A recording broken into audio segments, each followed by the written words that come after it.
મારા જાહેર જીવનમાં હું કોર્પોરેટર તરીકે 5 વર્ષ કામગીરી મેં કરી અને ધારાસભ્ય તરીકે અત્યારે ચાલું છું. મને એવો કોઈ અનુભવ થયો નથી કે ભાઈ આવા પરિપત્રની બી જરૂર હોય.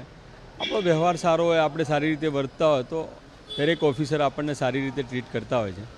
તમે જો ખોટી રીતે ને તમારો પાવર બતાવવા જાઓ અને તમારી વ્યવસ્થામાં એવા જ કેસમાં કંઈક તકલીફ પડતી હોય છે ને કોઈ ઓફિસર એવો હશે જે આ વ્યવસ્થામાં તમને મદદ ના કરતો હોય તો પરિપત્ર અને એ બધી વ્યવસ્થા અલગ હોય છે, પણ પોતાનો વ્યવહાર અને પોતાની કામ કરવાની ઢબ એ જ સામે કામ કરતી હોય છે. એટલે મને એવો અનુભવ થયો નથી, પણ પરિપત્ર થયો છે ને બીજા લોકોને આવી તકલીફ હોય એમને આ મદદરૂપ થશે અને આવી તકલીફ કોઈને ના પડે અને દરેક જોડે પ્રજાના પ્રતિનિધિને સન્માનપૂર્વક વ્યવસ્થામાં કામ કરવાની તક મળે અને કામ કરી શકે. કારણ કે જો પ્રજાના પ્રતિનિધિને આ જો મોકો ના મળે અને તમે એને રિસ્પોન્સ ના આપો તો પ્રજાના કામો એ કેવી રીતના લઈ શકે. એટલે આ જે પરિપત્ર છે એ યોગ્ય છે આમ તો.